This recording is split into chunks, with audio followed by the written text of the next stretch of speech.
Tem uma coisa que ninguém te contou quando você começou a despertar. Ninguém te avisou que existe um ponto na jornada espiritual em que tudo o que você construiu com tanto cuidado, menos cada crença, cada certeza, cada versão de si mesmo que você foi lapidando ao longo de anos, de busca menos, começa a desabar, não aos poucos de uma vez. E que este colapso não é o fim do caminho, é o caminho. Há pessoas assistindo a este vídeo agora que estão no momento mais estranho das suas vidas. Não o mais doloroso no sentido convencional, porque essa estranheza é diferente de uma dor que se pode nomear. É mais como um terreno que some sob os pés.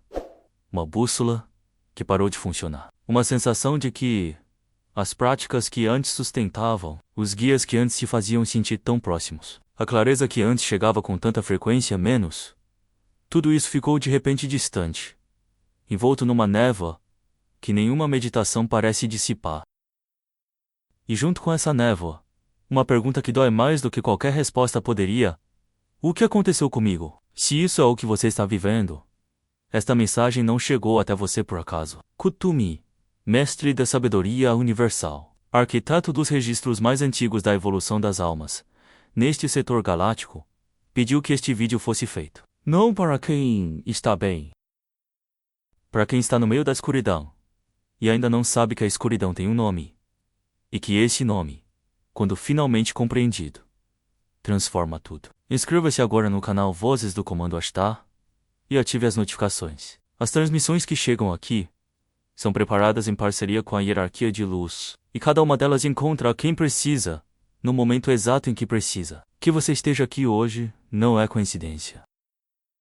Existe uma estrela que os navegantes antigos usavam como ponto de orientação nas travessias mais longas. Ela não era a mais brilhante do céu. Não era mais fácil de encontrar, mas era mais confiável, porque ficava sempre no mesmo lugar, independentemente da estação, independentemente de onde o navio estivesse. Os marinheiros a chamavam de Estrela Fixa. E havia um ensinamento passado de mestre e aprendiz nas escolas náuticas mais antigas, que dizia o seguinte: quando você perde de vista todas as outras estrelas durante uma tempestade, não é a estrela fixa que desapareceu, é a tempestade que chegou. Kutumi usou essa imagem para introduzir o que os registros akáshicos documentam como um dos fenômenos mais mal compreendidos de toda a jornada espiritual humana.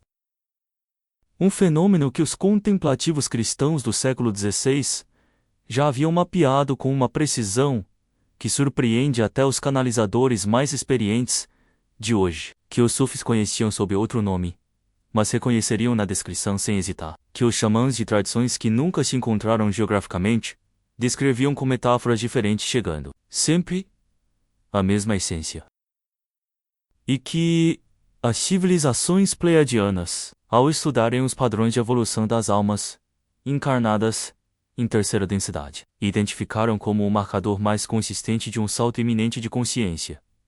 A noite da alma não é depressão, embora possa parecer. Não é crise de fé, embora questione tudo em que você acreditava. Não é regresso espiritual, embora sinta exatamente como recuar depois de tanto avançar. É um processo que tem começo, meio e fim, que tem uma lógica interna impecável, quando observada de fora, mesmo que por dentro pareça ausência total de lógica, E aqui está o ponto que Kutumi quer que atravesse qualquer camada de dor ou ceticismo e chegue diretamente ao centro do seu ser. Acontece preferencialmente com as almas de maior potencial evolutivo. No exato momento em que esse potencial está prestes a se manifestar, você não está na escuridão porque falhou. Você está na escuridão porque é grande o suficiente para atravessá-la. Mas para que esse ensinamento não fique apenas como palavras bonitas, que aliviam por alguns minutos, e depois se dissolvem sem deixar raiz, é preciso entender a mecânica. E Kutumi escolheu, para explicar essa mecânica, uma imagem que existe na natureza, com uma precisão que parece ter sido colocada ali deliberadamente, para que a humanidade pudesse um dia usá-la como espelho. Pense num ferreiro. Não o ferreiro moderno de máquinas e processos industriais, mas o ferreiro antigo, menos aquele que trabalhava com as mãos, com o fogo, e com uma compreensão do metal que era ao mesmo tempo técnica e quase sagrada. Este ferreiro sabia que para transformar o ferro bruto em algo útil, belo e duradouro, havia uma etapa que não podia ser evitada, e que, aos olhos de quem não entendia o processo, parecia destruição pura. O metal precisava ir ao fogo, não um fogo morno. Não uma chama gentil que aquecia devagar. Um fogo que chegava a temperaturas em que o metal perdia completamente sua forma rígida, tornava-se maleável até a irreconhecibilidade. E só então, menos apenas nesse estado de máxima abertura, de máxima plasticidade, podia ser moldado em algo que a forma rígida original jamais poderia se tornar. O ferreiro não temia este momento. Não interrompia o processo quando o metal começava a amolecer e perder a forma, porque parecia que estava estragando. Ele sabia que a perda de forma era a condição necessária para a nova forma ser possível. E esperava, com a paciência de quem conhece o processo melhor do que o metal que está sendo transformado. Costume diz que Deus, ou a fonte, ou o grande central, ou qualquer nome que ressoe mais verdadeiro para você, tem exatamente essa qualidade. A paciência do ferreiro que sabe o que está sendo criado, enquanto o metal ainda não pode ver sua própria forma futura. E a noite da alma é o forno. É o momento em que as camadas rígidas que a alma acumulou menos as defesas, as compensações, as identidades construídas em resposta a feridas antigas, as crenças que já cumpriram seu propósito mas não foram liberadas, precisam amolecer, precisam perder a forma que tinham, para que a forma mais verdadeira, mais expandida, mais alinhada com o que a alma realmente é, possa emergir. O problema é que ninguém gosta de ser o metal no forno. Ninguém gosta da sensação de perder a forma. E o instinto natural de quem está dentro desse processo é fazer exatamente o que o metal não pode fazer: endurecer, resistir, tentar se segurar na forma anterior, com toda a força disponível. E quando isso acontece, quando a resistência é maior do que a abertura, o processo se prolonga. Não como punição, simplesmente porque o forno precisa de mais tempo para alcançar a temperatura que o endurecimento impediu. Aqui há algo que precisa ser dito com cuidado, porque é o ponto mais delicado de todo esse ensinamento, e também o mais mal interpretado. Render-se ao processo da noite da alma não significa passividade, não significa deixar que as circunstâncias difíceis permaneçam sem questionamento, não significa aceitar sofrimento desnecessário, com um sorriso espiritual e chomolô de crescimento. Significa uma coisa muito específica: parar de lutar contra a dissolução interna. Parar de tentar reconstruir às pressas o que está sendo desfeito, antes de entender por que está sendo desfeito. Significa, como o metal no forno, deixar que a temperatura faça seu trabalho sabendo que do outro lado há um ferreiro que sabe o que está criando. E enquanto o processo acontece, Kuthumi é explícito sobre o que os guias, os mestres e a hierarquia de luz estão fazendo. Eles não se afastaram. O silêncio que você sente não é abandono. É uma forma diferente de presença. É a presença de quem está segurando o forno, controlando a temperatura, garantindo que o calor seja exatamente o necessário, e não mais do que o necessário. Não há um único momento da noite da alma em que a alma está sozinha, mas há momentos em que os sentidos físicos e emocionais, sobrecarregados pelo processo, simplesmente não conseguem registrar a companhia que existe, como ouvidos tampados que não ouvem uma voz que está sendo dita claramente do outro lado da parede. Compartilhe este vídeo agora com alguém que você ama e que está passando por um momento que não consegue explicar. Talvez não saibam que o que estão vivendo tem nome. Talvez esta mensagem seja exatamente o que precisam para transformar confusão em compreensão. E se foi você quem chegou até aqui carregando esse peso, deixe um comentário. Não precisa ser longo, não precisa ser elaborado. Uma palavra já é suficiente. O campo de ressonância que se forma quando trabalhadores de luz se reconhecem nos comentários tem um poder real de sustentação para quem está no meio do processo. Os arturianos, aqueles seres de frequência cristalina, que especializam sua atuação na cura e na estabilização de campos energéticos durante processos de transição, transmitiram ao Conselho dos Mestres Há censos uma observação sobre os trabalhadores de luz brasileiros especificamente, que chegou a esta canalização, com uma força que não pode deixar de ser mencionada.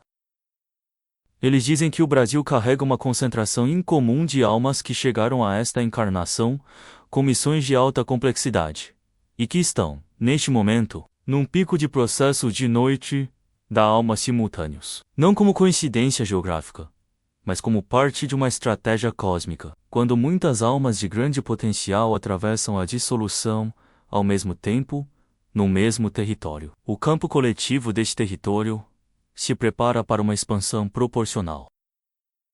O sofrimento individual de cada trabalhador de luz que está no forno agora é, ao mesmo tempo, uma contribuição para a elevação de frequência de todo um povo. Isso não diminui a dor, não torna mais fácil o que é genuinamente difícil, mas coloca o que é individual dentro de um contexto maior, e às vezes é exatamente o contexto maior que dá ao indivíduo a força para continuar, quando a força pessoal parece ter acabado. Há um sinal que Kutumi descreve como o mais confiável de que uma noite da alma está chegando ao fim. Não é a alegria repentina. Não é a clareza que volta de uma hora para outra como se uma luz tivesse sido acesa num quarto escuro. É algo muito mais sutil e por isso muito mais verdadeiro. É uma aceitação quieta. Um ponto em que a pessoa para de perguntar quando vai acabar e simplesmente está presente com o que é. Não resignação. Resignação ainda tem luta embutida, tem uma vontade que foi vencida à força. Mas uma entrega genuína, quase sem drama, em que o metal para de resistir ao forno e simplesmente se abre para a temperatura. E é exatamente nesse ponto de abertura, nesse momento em que a resistência cessa, que a transformação acelera, que o que estava tentando emergir encontra finalmente o espaço para emergir. O ferreiro da parábola sabe reconhecer esse momento. É quando ele retira o metal do forno e começa a trabalhar, não antes, não depois, exatamente quando a abertura está em seu pico. E o que emerge depois da noite da alma, menos isso os registros acásticos documentam com uma consistência que atravessa culturas, tradições e épocas. Não é simplesmente uma versão melhorada da pessoa que entrou no processo. É qualitativamente diferente. Como o metal que sai do forno, não é apenas ferro mais quente, mas uma forma inteiramente nova, que o ferro frio jamais poderia ter assumido. A percepção se expande de maneiras que antes seriam difíceis de imaginar. A compaixão aprofunda porque passou pelo fogo da própria vulnerabilidade. E sabe, de dentro, o que é não ter chão. A missão se clarifica, não porque chegou uma revelação externa, mas porque as camadas que a obscureciam foram exatamente as que o forno dissolveu. E há uma paz que instala, não a paz da ausência de desafios, mas a paz de quem sabe que já atravessou o pior e sobreviveu. E que essa sobrevivência não foi acidente, mas prova de algo que o fogo revelou, e que estava lá o tempo todo, esperando para ser encontrado. Kutumi encerra cada transmissão sobre a noite da alma com uma frase que chegou a este canal, como uma impressão direta, no campo do coração, sem palavras, primeiro. Depois se organizando em linguagem humana, com uma lentidão que parecia querer garantir que cada palavra chegasse no lugar certo. A frase é esta: o forno não escolhe o metal ordinário. O forno escolhe o metal que vai se tornar algo que o mundo ainda não viu. Se você está no calor agora, saiba o que isso significa sobre quem você é. Para quem está atravessando esse processo e sente que precisa de mais do que um vídeo para se sustentar nessa travessia, deixei um material complementar no primeiro comentário fixado deste canal. É um e-book com orientações práticas que os mestres aprovaram especificamente para os momentos de maior intensidade da noite da alma, menos decretos de ancoragem, práticas de estabilização do campo energético e um mapa detalhado das fases do processo, para que você possa saber onde está e o que esperar à frente. Não é um material que vai apressar a saída do forno. É um material que vai garantir que você atravesse com o suporte que merece. O próximo vídeo na sua tela foi colocado lá com intenção. Você chegou até aqui porque algo em você já sabia que precisava desta mensagem. Deixe que esse mesmo algo continue guiando o próximo passo.